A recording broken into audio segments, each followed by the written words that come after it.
Kasaysayan ng wikang pambansa sa pagpapatibay ng Pilipinong identidad. Sa buong kasaysayan ng ating bansa, ang pag-unlad ng wikang pambansa ay naglaro ng napakahalagang papel sa pagpapatibay ng ating identidad bilang Pilipino. Simula pa sa panahon ng ninuno, matatagpuan natin ang mga unang pagsulong ng pagsulat sa pamamagitan ng alibata o ang tinaguriang baybayin. Ito ang sinuunang paraan ng pagsulat na nagbigay daan sa pagpapahayag ng kultura at kaalaman ng ating mga ninuno. Hindi rin maitatanggi ang dami at pagkakaiba ng panitikan na nagmula sa iba't ibang pangkat at rehiyon ng bansa. Ang bawat uri ng panitikan ay nagpapakita ng mayaman at makulay na kultura ng ating mga ninuno. Naglalaman ng mga kwento, mito at tula gaya na lamang ng biag ni Lamang.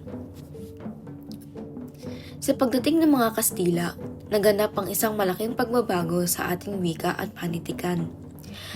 Mula sa alibata, dinala nila ang alpabetong Romano o abecedario na siyang nagbigay daan sa pagsasalin ng mga salita mula sa Kastila patungo sa Tagalog. Ang pagbabagong ito ay nagbigay buhay sa abakadang Tagalog na naging pundasyon ng ating modernong alpabeto. Sa panahon ng Rebolusyon, isa sa mga pinakamahalagang pangyayari ay ang pagtanggap ng Tagalog bilang opisyal na wika. Ito ang nagbigay daan sa pagpapahayag ng pambansang kamalayan at pagtutol sa kolonyalismo. Bagamat ginamit ng mga ilustrado ang wikang Espanyol sa kanilang mga sulatin, ngunit naging mahalaga pa rin ang Tagalog sa pagpapalaganap ng mga ideya at kaisipan.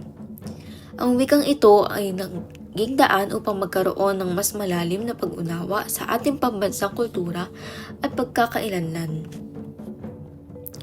Sa pagdating ng mga Amerikano, ang Ingles ang naging pangunahing wika sa pagtuturo ayon sa Philippine Commission Batas Bilang 74 ng 1901. Ito ay para higit na maimpluwensyahan at masakop ang mga Pilipino. Bagamat ito ang naging pangunahing wika sa larangan ng edukasyon, hindi pa rin nawala ang pagpapahalaga sa ating sariling wika. Sa panahon ng Hapon, dahil sa pagsakop ng mga Hapones sa bansa, nagkaroon ng pagbabago sa pangwika at pagbabawal ng wikang Ingles.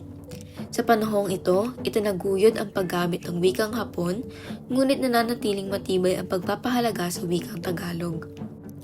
Sa pamamagitan ng mga pag-aaral at pagsusuri, napatunayan ang pagyabong ng wikang Tagalog at ang pagtuloy sa pagpapalakas nito bilang isa sa mga pangunahing wika sa Pilipinas. Ito nga pala ang kasaysayan ng wikang pambansa sa pagpapatibay ng Pilipinong identidad. Maraming salamat.